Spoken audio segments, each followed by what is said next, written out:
Oi, gente! Oi, pessoal! Estamos aqui hoje, mais um Desenrola Vai Beber, né? Isso. Você lembra o número? Acho que 23, né, gente? Por aí.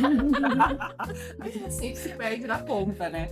Mas hoje, assim, a gente tem um Desenrola, um episódio especial. A gente trouxe aqui hoje a Jéssica, que vai participar com a gente. Nossa convidada de hoje, maravilhosa. Maravilhosa, que vai trazer, assim, algo muito legal, um projeto que ela desenrolou. Enfim, a gente vai desenrolar juntas aqui, falar um pouco mais sobre isso, né? Então, não se esqueçam de curtir o episódio, compartilhar, se inscrever no canal. Se tiver um e-mail para enviar pra gente, é no endereço desenrolabebê@gmail.com, né? Isso. E a gente pode desenrolar a sua história, você manda, a gente preserva a identidade, os dados, mas pra gente desenrolar juntos aqui, tá bom? Isso. Então eu sou a Gisele Maia, psicanalista. Eu sou a Tessia Barreira, psicóloga, e esse é o Desenrola Vai Beber.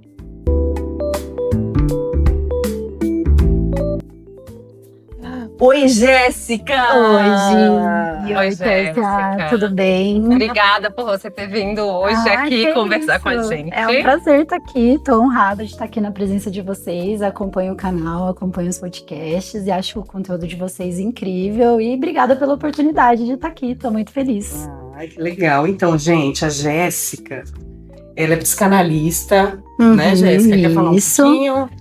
Bom, eu sou psicanalista, né? Não sou psicóloga, na verdade tenho uma outra área de formação, mas atuo como psicanalista já há mais de 5 anos e desenvolvi um projeto social do qual a Gisele hoje faz parte. Isso. E estou aqui para contar um pouquinho mais para vocês do projeto, como nasceu essa iniciativa e a gente desenrolar algumas ideias aqui sobre esse contexto da psicanálise, do social, como isso está se dando hoje.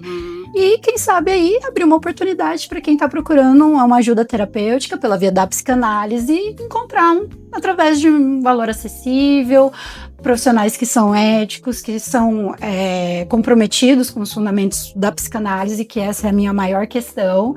E vamos desenrolar esse assunto aqui. Isso mesmo. Então, é interessante, né, Ter, porque quando a gente pensou de chamar a Jéssica para vir aqui para fazer esse episódio com a gente tem discutido já há um tempo, né? Acho que sempre nos nossos episódios a gente fala sobre esse boom, né? A gente até estava falando um pouquinho antes aqui de como a gente tem percebido que homens têm buscado mais a terapia, né? E acho que facilitar esse acesso, que é algo que o projeto vem trazendo, é muito interessante. Então, facilita o acesso de pessoas que às vezes não podem pagar um valor muito alto, né? E a gente sabe que, por conta dos adoecimentos no trabalho, dessa desigualdade social que a gente vem vivenciando aí, e esse sistema, né? Como ele funciona, o sistema capitalista, enfim, neoliberal, produz essas doenças esses adoecimentos. E aí, acho que essa retaguarda, ela é importante nesse lugar de cuidado, de proteção, né? Então, assim, esse projeto, Jéssica, essa ideia foi sua, assim? Como que você já estava fazendo psicanálise, e aí como foi? Como surgiu isso, assim? Conta pra gente. Bom, o projeto ele nasceu de uma experiência minha em análise, né? A partir do momento em que eu comecei a fazer análise enquanto analisante, eu percebi que isso foi muito transformador na minha vida. Assim, me tirou de um lugar de extrema angústia e sofrimento, não porque elas não existam hoje ainda, mas a minha posição em relação a elas foi completamente nova. E eu percebi que isso poderia chegar a outras pessoas e acreditei que, da mesma maneira que estava me ajudando, isso poderia fazer bem, poderia ajudar outras pessoas também. Então, na verdade, o projeto nasceu de uma iniciativa de falar assim, olha, mas por que todo mundo não tem acesso a isso? Por que todo mundo não tem o direito de ter uma experiência como essa, até para dizer se gosta, se não gosta? Acho que a psicanálise não é para todo mundo e respeito todas as outras vertentes terapêuticas e acho que todas elas são válidas e cada um vai se identificar com uma. Mas a psicanálise me tocou profundamente, né? E foi muito transformador e eu acreditei que isso poderia mudar a vida de outras pessoas. E aí a gente partiu para uma questão do social, que eu falei, bom, não é todo mundo que vai ter condições de arcar com os custos tradicionais, vamos dizer assim, né, do que os psicanalistas praticam. Então, como que eu faço para que isso chegue em outros lugares, a outras pessoas, para a galera que está precisando e não sabe nem muitas vezes como, né? Conhecer um psicanalista, chegar nesse lugar. Exato. Então foi assim, esse movimento meu, da minha subjetividade ali, e essa transformação que eu achei que todo mundo deveria ter o direito de... Merecia ter essa oportunidade. Com certeza, legal. Acho justo. E como que chama o projeto? O projeto chama Terapia Popular. E aí é bem curioso, me questionam bastante por que não chama psicanálise popular, por exemplo, ou não tem um psicanálise no nome. E a ideia é que a psicanálise, ela tá sendo mais difundida, né, de algumas décadas pra cá, mas ela sempre teve num lugar muito elitista, de classes, né, que vamos dizer assim, superiores. Erudita, né? Exato, uma classe muito intelectual. E aí eu entendi que o nome psicanálise muitas vezes assustava as pessoas que não conheciam, nunca tinham ouvido falar daquilo. Então sim, o projeto é só de psicanálise, então nós não temos nenhum outro tipo de abordagem. Mas o terapia foi uma forma de deixar... Se aproximar. Exato, exatamente. Tornar mais acessível até exatamente, com certeza. E eu percebo que funciona. Eu atendo pelo projeto, né, como a Jéssica comentou aqui, e eu percebo que funciona, porque depois, às vezes a pessoa chega no projeto, eu queria fazer a terapia, e lá a gente explica, olha, você vai fazer uma terapia psicanalítica, e aí a gente consegue falar um pouco sobre como vai ser essas sessões, né? E aí a pessoa que tem o interesse de continuar, ela segue, né? Mas até uma curiosidade aqui, né? Como que existe assim essa percepção para você assim dessa diferença quando as pessoas buscam a psicologia, porque até é psicóloga, né? Sim, eu sou psicóloga da fenomenologia existencial, né? E aí o que acontece? Por exemplo, recentemente mesmo aconteceu isso. A pessoa chega indicada pelo psiquiatra e ela pergunta se eu sou comportamental, né? Então já vem meio que sugestionada, porque muitas vezes o próprio psiquiatra traz essa abordagem como se fosse mais eficiente, enfim. E aí eu faço essa conversa inicial para tirar esses estigmas, né, explicar que independente da abordagem, a gente vai mudar comportamentos, né, mas que a gente tem a forma que a gente conversa e conduz a sessão pode ser diferente, mas que no fim das contas a gente vai mexer no comportamento da pessoa, né, assim, a pessoa vai percebendo que ela tem, como a Jéssica falou, posições diante do sofrimento, que é isso que faz com que ela fique ali meio que no mesmo, né, estagnada, angustiada. Então, enfim, eu acho que é isso. Falta também esse acesso a essa informação, né, para as pessoas entenderem um pouco sobre as abordagens, sobre como é fazer terapia, né? Então, muitas vezes, e essa conversa inicial, eu acho ela importante, né? Então, eu particularmente não cobro por essa conversa, porque eu quero esclarecer primeiro, né? E ver se a gente também dá conta de atender essa demanda, se a gente não encaminha para uma outra pessoa, né? Então, acho que é uma aproximação que muitas vezes a pessoa acaba se interessando e querendo, eventualmente ela não segue, mas acho que ela tem direito pelo menos de conhecer, né? Da gente falar sobre isso. Então, até tá falando aqui desse acesso, né? No projeto, então, a pessoa acessa pelo Instagram, né, Jéssica? Tem as páginas lá e a pessoa acessa lá, por lá. Na verdade, as redes sociais, elas foram muito importantes, o Instagram, né, vamos dizer assim, porque eu parti de um princípio também de transmitir a psicanálise. Sim. Então, tudo começou, né, o projeto, ele não vem de terapia.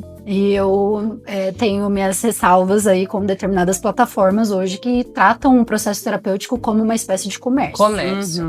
Então eu entendi que não era através de anúncios que as pessoas chegariam até o projeto. A gente está falando da singularidade, da individualidade e do sofrimento humano. Então isso... para ser com isso, né? Comercializado. Então, para começo de conversa, eu sempre falo assim, o projeto não é uma empresa, né? O projeto é uma iniciativa social. onde o intuito é transmitir também a psicanálise. Então, quando chegam pessoas que nunca ouviram falar de psicanálise e fazem uma primeira sessão gratuita, elas passam a entender, conhecer, saber um pouquinho mais. Então, tem o inconsciente, como é que a gente acessa isso. E as redes sociais foram importantes porque eu comecei a produzir conteúdos e falando de dores, de sofrimentos, de angústias, ou até da teoria psicanalítica transmitida de uma forma mais acessível, né? Então não vamos ficar falando psicanalesa aqui, vamos trazer a psicanálise pro real, cara. E o real é que tem gente que não vai entender determinados termos técnicos e sobre isso. Então, o que aconteceu? Hoje, todo o movimento que a gente tem pelo projeto, ele é orgânico e ele vem das páginas onde eu produzo conteúdos falando sobre psicanálise, sobre sofrimento, sobre questões que atravessam o nosso dia a dia, de relações, de questões parentais e tudo mais, a nossa relação conosco, com o nosso corpo. A questão, sim, do feminino, né? Todo esse movimento que tá tendo de misoginia, do quanto isso é adoecedor para as mulheres, né? Então, eu acho que as redes sociais foram uma forma, assim, de eu trazer a psicanálise para um lugar mais fácil, né? De ser compreendido e de despertar uma certa curiosidade também. Sim. Isso é fundamental, né? Inclusive, a gente vai deixar depois no episódio, né, na descrição, o link do projeto, né, todas as informações aí para quem quiser acessar. Tem mais informações também, né? Mas pode ir lá no @terapia popular. Isso. No Instagram. Projeto Terapia Popular. Aí tem uma outra página que é o Psicanálise Contemporânea. Isso. Essas duas páginas. Que é uma página muito legal porque traz esses conteúdos de uma forma simplificada. Porque é isso, a gente começa falando, a Jéssica começa falando dessa psicanálise que era muito elitista, né? Com essa visão. E aí a gente fica pensando, será que é só, e era, né, algum tempo atrás, até mesmo a psicologia, né, Té, que quem pode pagar por uma sessão de terapia, né? Exato. Que no Brasil, levando em consideração a nossa realidade, um salário mínimo muito baixo, todas essas questões que a gente tem com relação às despesas com relação ao aluguel, tudo isso onerando muito o orçamento. E às vezes fica difícil a gente escolher, ou eu pago gás ou eu faço terapia, né? Essa é a realidade da grande maioria dos brasileiros, né? E de repente, quando você tem um projeto que é mais acessível, né? Então, ele precisa ter uma característica que as pessoas consigam ler isso de uma forma mais simplificada, porque a gente está atendendo, e aí eu falando como uma profissional que estou atendendo pelo projeto, a gente está conseguindo acessar essa mulher preta que é dona de casa, que tem a renda do Bolsa Família só para custear tudo, às vezes, ou então ela divide essas despesas com o companheiro. A gente consegue, porque o fato da pessoa ser pobre não significa que ela não tenha questões, né, para trabalhar. Aliás, é o contrário. Mas o que se vê, geralmente é isso. A psicanálise trabalha só questões existenciais, né? Então vai acessar quem é esse cara da classe média, branco, enfim, todo esse perfil. E o pobre que não tem só problema com dinheiro, ele tem questões aí da vida subjetivas e que ele também precisa acessar. Acho que o projeto faz isso. Como é o social, Té, na psicologia também? Dentro dos grupos, né, de psicologia, e aí eu acho que isso é um movimento importante, a gente também se associar a pessoas que tenham, assim, esses valores, né? Sim. Então a gente acaba se conhecendo através de cursos, de estudos, e a gente vai montando grupos, e geralmente a gente trabalha com valores sociais, né? A gente disponibiliza vagas com valor social, valor mais acessível, para tentar justamente abarcar essas demandas. E eu acho que justamente essa questão que você trouxe, Gi, porque as pessoas que têm essa dificuldade financeira, elas, além de tudo, têm a dificuldade financeira. Então, e os problemas, eles muitas vezes costumam ser mais graves. Os casos chegam num ponto, eventualmente, né, de uma gravidade que são uma população mais vulnerável. Então, a gente fica realmente... Mas é que menos acessa, que menos acessa, apesar dessa que acha que não porque justamente são projetos novos, essa ideia da democratização é uma ideia recente, né? Então, a gente ainda está difundindo um pouco essa questão do acesso, né? Então, é isso. Acho que normalmente a gente dedica ali vagas para valor social também. Então, tenho várias amigas e amigos que trabalham com isso. Então, a ideia é que a gente consiga atender a população de uma maneira mais democrática. Isso, muito legal, né? Porque a gente precisa levar em consideração a realidade social, né, da população. E Jéssica, qual a abrangência desse território, assim, porque você falou que tem 15 profissionais, né? Temos 18. 18 profissionais. Nos últimos 3 meses entraram mais 3 pessoas, então o fluxo de pessoas procurando tá aumentando e com isso a equipe tá aumentando também. Mas a gente atende a nível Brasil, então todos os estados os atendimentos são somente online e brasileiros no exterior também, e até outras pessoas de outras nacionalidades também que procuram ajuda. Então a abrangência é total. Na verdade, o sofrimento ele não tem território, ele tá em todo lugar. E isso que você falou hoje, né, de atender mulheres, às vezes as mulheres pretas, as mulheres que estão numa classe mais desprivilegiada, numa situação de vulnerabilidade. Então, eu mesma, né, eu atendo pelo projeto também, eu atendo pessoas que estão de norte a sul, numa mesma situação, né, de vulnerabilidade. A precarização do trabalho é uma grande produtora de sofrimento e angústia. Então, assim, a ideia do projeto é isso, é democratizar ou possibilitar ou tornar mais acessível o acesso a um processo terapêutico. E seja ele qual vertente for, o importante é essas pessoas poderem saber que procurar ajuda é importante, que elas têm o direito de procurar e tirar esse estigma, né? Que eu acho que aí entra uma questão do masculino, que tá sempre nesse lugar estigmatizado de que quem procura ajuda, ou a mulher, porque sente muito, porque eu lido com as minhas questões sozinho. E não, na verdade não. Todo mundo sofre. Sofrimento não tem identidade, não tem gênero, não tem cor, não tem fronteira. Então, vamos falar sobre isso, né? E aí eu percebi, que nem você estava falando, um crescimento, né, desse movimento de homens procurando ajuda terapêutica. Que é importante isso, né? Gente, quanto isso é importante e sinal de que alguma coisa do que a gente vem produzindo e falando sobre isso tá surtindo efeito. Não, a gente fez um episódio aqui que a gente falou sobre na verdade, as masculinidades, né? A machosfera. A gente fez esse episódio que foi, assim, muito legal. E, de fato, né, esses homens que sofrem e que não podem sofrer, né? Que tem essa coisa é fraco você buscar ajuda. Tudo isso que... O machismo adoece o homem também, né? A gente fala inclusive, voltem lá, tá no nosso canal, esse episódio é muito legal sobre a machosfera, que a gente comenta um pouco sobre o documentário, né? Mas a gente fala sobre essa masculinidade tóxica, né? Pro homem, né? Que atinge as mulheres, mas os homens também, né? Que aí impede, muitas vezes, o homem de olhar para esse sofrimento psíquico que é produzido a partir desse sistema que ele vive. Não tem para onde correr, né? Então, agora a gente vem percebendo, acho que no consultório, as 3 aqui, na psicologia, na psicanálise, o quanto que esses homens vêm acessando e vêm falando sobre esses problemas. Acho que isso, em algum momento, vai ter um rebatimento na vida das famílias, nas crianças, né? Porque esse homem, provavelmente, ele cuida de um menino. Nas próximas gerações. Exatamente. Acho que esse olhar para o futuro a gente precisa ter também. Quando a gente consegue acessar agora esse cuidado em saúde mental, né? E assim, é interessante, no Brasil, o aumento do quadro de pessoas, por exemplo, em situação de rua, com um quadro de saúde mental grave. Né?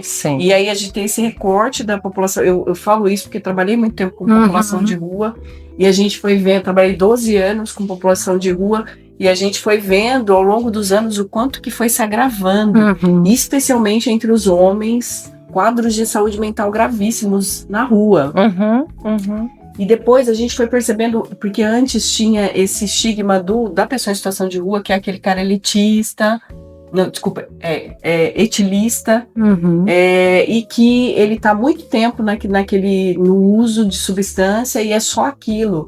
Depois a gente veio percebendo que as pessoas com quadro de saúde mental, transtornos variados, foi chegando. Sim. E um movimento que começou a acontecer também das famílias que tinham essas pessoas dentro de casa, colocando essas pessoas para a rua porque não conseguiam lidar com esses transtornos. Sim. Então, quando que esse homem vai vir, né, para a clínica para ele ser cuidado e não acontecer esse tipo de coisa, né? Sim. Minha família não aguenta mais, eu não aguento mais essa estrutura toda tóxica que tem a ver com pressão, com eu tenho que fazer, eu tenho que suprir, eu sou o suporte.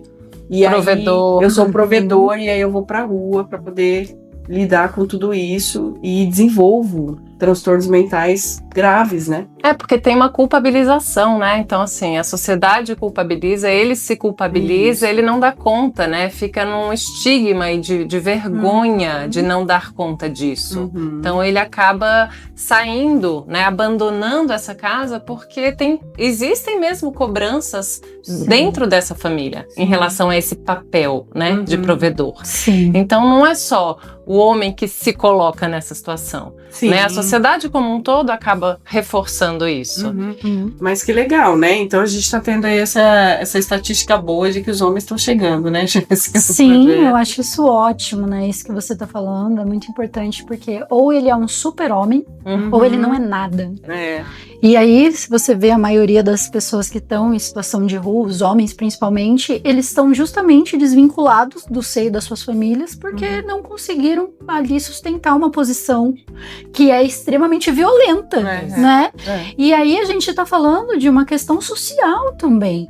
Porque esse cara, ele precisa trabalhar, ele precisa prover, ele precisa ser isso, ele precisa ser aquilo, ele tem que ser um bom marido, ele tem que ser um bom pai, tem. E aí, o que acontece? A pessoa vai sucumbir, né? Então não tem espaço para vulnerabilidade. E tem uma frase que eu gosto bastante, né? Eu falo que para você ser vulnerável, para você trabalhar sua vulnerabilidade, você tem que ter muita força. E é então, isso, né? Sustentar. Coragem. Exato. Coragem. E aí esse estigma, né, das pessoas de rua, gente, as pessoas estão ali porque esse vínculo se rompeu, senão não estariam nas suas casas, ninguém quer estar na rua. Ninguém quer estar na rua. Né? Tem um psicanalista que eu gosto muito, o George Broid. Ele é, inclusive, se eu não me engano, eu acho que ele faz um trabalho aqui em Campinas, na Unicamp, não tenho certeza, mas ele tem um trabalho muito legal com moradores de rua. E ele fala, né, essas pessoas, elas estão ali porque elas não conseguiram, em alguma medida, sustentar a pressão que o próprio sistema colocou ali. Então, isso não é só sobre o sofrimento subjetivo. Isso é uma questão social. E aí, o que acontece? Essas pessoas saem de casa, as mulheres ficam sobrecarregadas, que já estão, às vezes, até mesmo com o homem dentro de casa, que é a maioria das vezes. E aí, fica todo mundo numa posição de adoecimento, né? Estrutural. Exato. E aí, se estende para as outras gerações, né? Então, essas crianças que estão ali estão vendo seus pais em sofrimento também.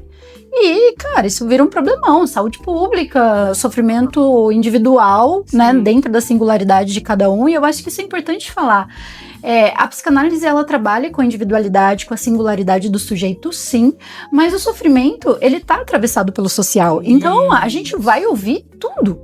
Né? Não tô ali para falar só daquilo que é um sofrimento subjetivo, interno. Não, né? A escala 6x1, né? É esse tipo de coisa que a gente tem que... Inclusive, assim, né? Eu vejo, eu como mulher preta, eu vejo as mulheres pretas acessando e trazendo uma fala desse recorte, que é como é importante falar com alguém que entenda quando eu estou falando sobre racismo, né? Então, assim, o fato de esse espelho, né? De ter uma mulher preta ouvindo outra mulher preta para falar sobre questões do racismo, como aproxima a dor, o sofrimento. Então, é fundamental.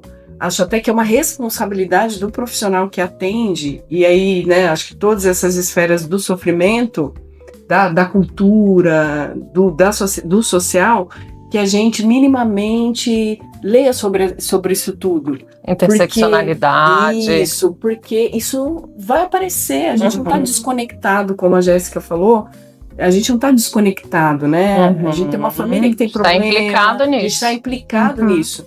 Então é importante essa escuta que ela tenha antes um preparo, porque não tem como fugir, né? O racismo é estrutural, né? A gente tem o machismo que acomete todas as pessoas, não é só as mulheres, e a gente precisa estudar sobre isso, né? Com certeza. Sim, então, super importante. É super importante. Porque assim, eu não sei dentro da psicanálise, mas na psicologia se fala, na faculdade de psicologia tinha uma ideia de algumas pessoas da psicologia ser neutra.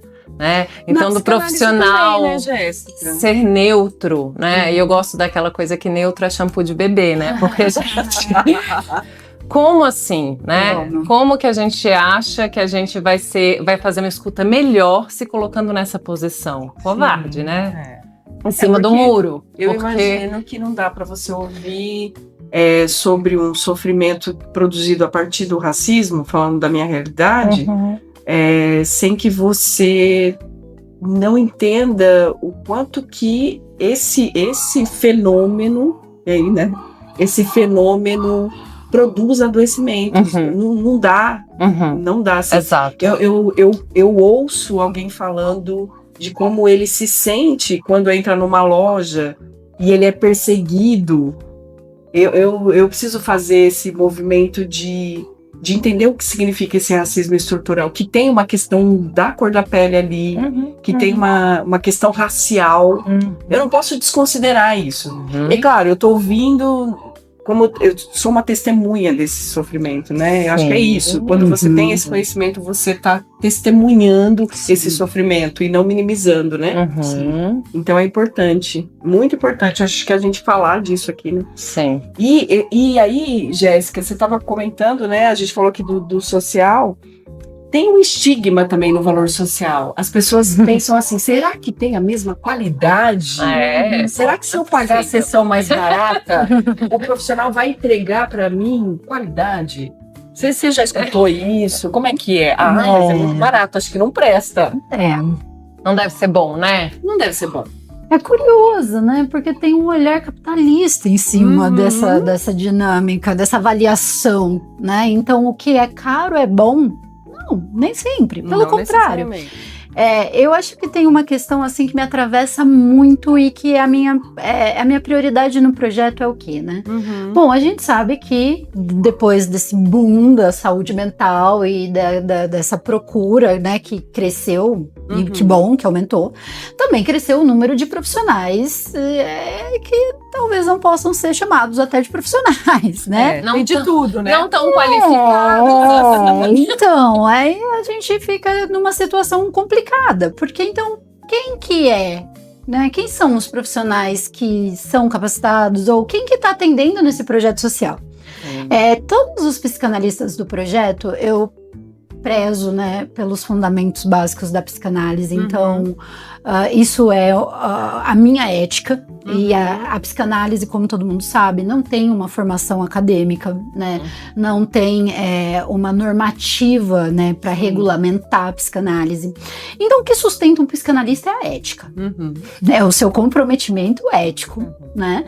E o que eu prezo é que essa pessoa, esse psicanalista, esse profissional que está integrando o projeto esteja baseado nos princípios básicos da psicanálise, dos fundamentos básicos da psicanálise e que tenha um comprometimento e uma ética para sustentar a sua posição diante do outro. E aí entra uma coisa interessante que você falou sobre a neutralidade. Né? E às vezes essa neutralidade diante do sofrimento do outro nas questões sociais, eu acho que não tem como, porque a gente também está atravessado por isso, não é porque eu sou uma mulher branca que estou num lugar de privilégio que eu não posso escutar uma mulher negra e falar, olha, mas aqui eu não tenho, eu tenho um lugar de fala que é diferente dela, mas eu tenho que ouvir isso com respeito e sustentar uma posição aqui que é acolher essa pessoa, acolher essa dor, esse sofrimento e tá aqui para preparada para escutar isso. Letramento, né? Vamos lá, isso, pessoal. Letramento. Então, a questão aqui, quando a gente fala de neutralidade na psicanálise, que talvez possa causar uma certa confusão, É que a gente tá falando que o psicanalista não é aquele cara, e nem o psicólogo, né? Não tô fazendo aqui um recorte só dos psicanalistas, mas dos profissionais como um todo. Não é o cara que vai te dizer o que fazer. Isso. Sim. Não é o cara que vai interferir na sua vida, não vai ser a pessoa que vai ficar falando dele mesmo dentro de uma sessão. É uma pessoa que tá ali numa posição, né, num objeto de sustento daquele processo terapêutico. De apoio, né? Exato, de acolhimento, de uma Isso. escuta, né, ética. E aqui é isso que eu prezo. Então, os profissionais do projeto, eles passam, claro, por uma avaliação, não uma avaliação rigorosa, eu não tô aqui para julgar ou analisar a clínica de ninguém, mas pelo comprometimento. Quem é você e como você sustenta a sua clínica. E isso que me interessa, né? Então, o que a gente está falando é que essa neutralidade, né, que acaba sendo às vezes mal compreendida, ela tá num lugar de, cara, um profissional da área da saúde mental não é um coach. Né? Ele não vai ficar te falando o que fazer, como fazer ou como lidar com as suas próprias questões. Passos para você fazer, o manual para você fazer. Isso daí você encontra no chat GPT. Exato. Não é? Por isso que tem bastante gente acessando o chat GPT para fazer terapia, viu, gente? Porque é Não gostosinho, pode, não né? façam É isso. gostosinho. Tipo, Vem com um projeto aqui na terapia popular, não acesse o chat GPT que não dá certo. pode dar muito errado. Pode dar muito errado. Perigosíssimo, né? Porque acolhimento não é validação. Acolhimento não é validação. Que é o que o chat faz. Exato. E um processo terapêutico, ele vai implicar você na sua questão. Implicar não é culpabilizar. Implicar é, mas você pode se posicionar diferente em relação a isso. O que você consegue fazer em relação ao seu próprio sofrimento? Responsabilizar. Porque a gente está falando de um sistema que está adoecido, a gente está falando de uma precarização do trabalho, de uma precarização das relações. Então, assim, se a gente não vai conseguir mudar o mundo, como que você muda a sua posição subjetiva diante dessas questões? Isso é, gente, processo terapêutico. Seja pela via da psicologia, seja pela via da psicanálise, seja isso que é a ética. Eu sustento isso porque isso é o mínimo. A gente está falando de sofrimento, de singularidade, de individualidade. E assim, né, falando da psicologia, não é diferente. Não. Porque assim, a gente tem as normativas, a gente tem a formação, mas o que garante que a pessoa que saia com essa formação, ela esteja sendo ética, né? Então não a gente serve, vê né? cada absurdo sendo praticado por psicólogos, falas totalmente fora da ética mesmo, né? Sim. Então E são enviesadas chocante. também, de acordo com a regra. Porque é isso, como atravessa muito, às vezes eu faço falas, eu faço recomendações baseado na minha história. Mas né? Eu falo isso, pro se a gente outro, lê o código sem de ética, né? Sem ética você nenhuma. vai ver que não pode, Não amiguinho, pode fazer isso. Amiguinho psi, não pode. Então, o que a gente faz? A gente costuma dar indicações. Então, eu sempre, assim, gosto de trabalhar com indicação, porque eu conheço aquele... exatamente o que a Jéssica tá falando, né?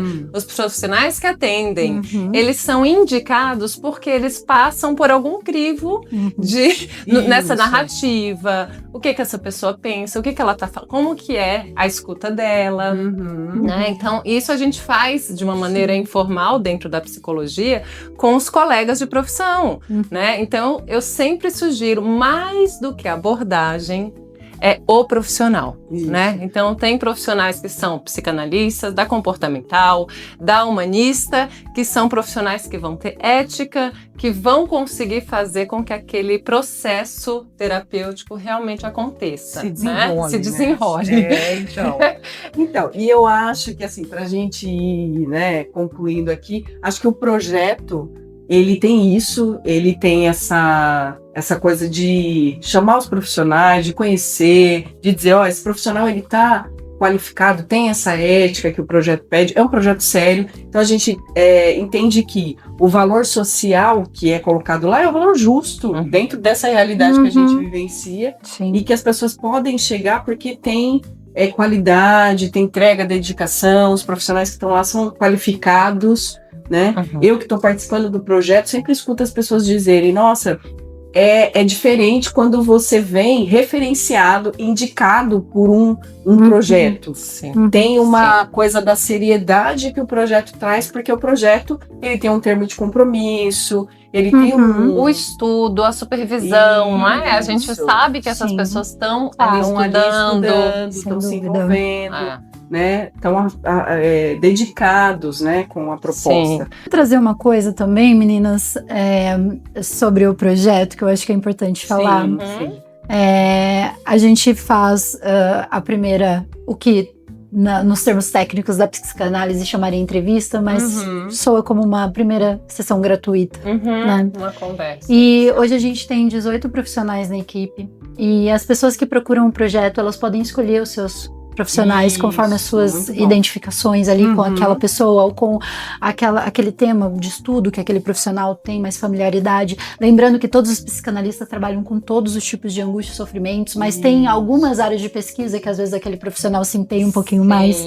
Então a ideia é que a psicanálise, assim como a psicologia, a gente trabalha numa ideia de transferência. E o que nada mais é do que, num termo popular, um match. Né? É um match. Você tem que dar match com o seu analista, com o seu psicólogo, com o seu terapeuta. Então, as primeiras sessões no projeto, elas são gratuitas e podem ser feitas com mais de um profissional. Né? E a ideia é que ali tenha esse primeiro contato, que seja essa conversa inicial para entender qual que é a demanda, o que essa pessoa está buscando, né? E muitas vezes ali entender se tem essa conexão, se tem esse match, se rola. Então acho que nada mais justo de que, independentemente se for social, se não for, que a pessoa que está procurando um processo terapêutico tem o direito de entender se faz sentido para ela, aquela pessoa.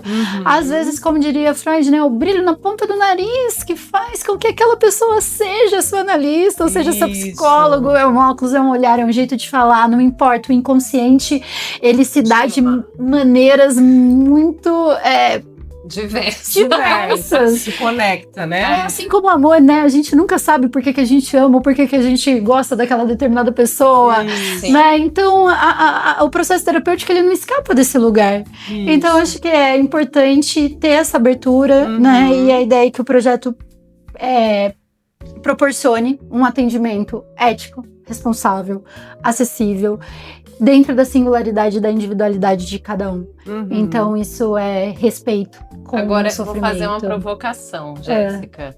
E quando a pessoa nunca dá match com ninguém? Porque não é...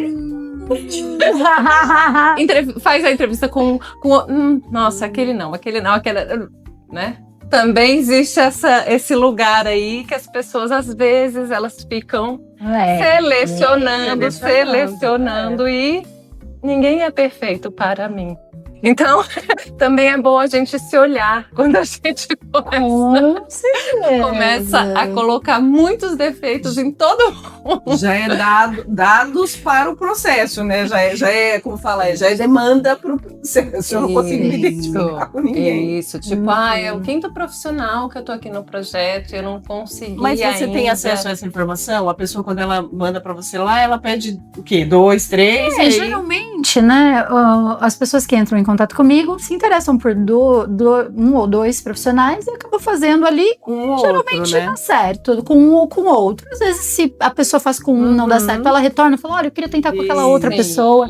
Mas aí que tá uma questão, né? Se ela não dá certo com ninguém, então quais são as expectativas e idealizações que ela tá em relação a essa pessoa, esse processo? É sobre isso. Ou às vezes indo um pouquinho mais além, tá querendo ajudar, conscientemente ela tá vendo que ela precisa de ajuda, mas tem uma resistência inconsciente ali que tá falando: mas assim não é pra mim, né? Acho que eu já tentei, eu não consigo. Mas olha, esse horário aí, nossa, mas vai ficar muito difícil, não, mas esse valor eu também não sei se eu vou conseguir. Então, é natural, gente, resistência é natural, todo mundo tem, mas também vencer essas resistências faz parte de um início do processo. E é por isso que o projeto, ele não indica ninguém. Então, assim, a gente tem 18 pessoas na equipe, eu sou administradora e fundadora do projeto, então eu que acabo fazendo ali, né, a movimentação, né, o contato. Então, o projeto é um intermediador, vamos dizer, só que nós não indicamos ninguém, por quê? Porque escolher o seu analista faz parte do processo. A angústia já começa ali. Ela tá, exato. Desenrolando. E o desejo também. né? Se eu Sim. tenho um desejo de ser ajudado, vou passar por cima dessa angústia, vou sustentar essa angústia e vou falar, não, vou fazer com a Gisele. Você tá falando isso que você não indica porque devem pedir indicação, não é? Me ajuda. Quem que você indica? Quem você acha que Quem daria você certo comigo? indica? Como se eu conhecesse a pessoa que tá ali do então. outro lado. Ou a pessoa vem, ai, mas eu tenho um problema de relacionamento. Bom, isso Você? Só eu você. entendo, mas não é assim. Você vai ter que se implicar. E a Isso. implicação começa nesse momento. Nesse momento, muito bom. Excelente. Agora É isso. Gente, então, acho que agora a gente desenrolou mesmo. Muito. Não esqueçam de curtir o episódio, É. de compartilhar para ajudar a gente aqui no canal. E também indicar para os amigos, enfim. É. E lembrando do nosso e-mail, é desenrolabebê@gmail.com. Se tiverem um e-mail para mandar pra gente desenrolar a história aqui, a gente vai fazer isso com muita dedicação. queria só agradecer, Jéssica. Ai, eu Obrigada. que agradeço, meninas. Muito Foi bom muito estar bom, aqui. Obrigada Jéssica. pela oportunidade. Obrigada, Podem foi me convidar ótimo. mais vezes que eu volto. Tá bom. Ótimo. Então tá. Tchau, gente. Até a Tchau. próxima. Tchau.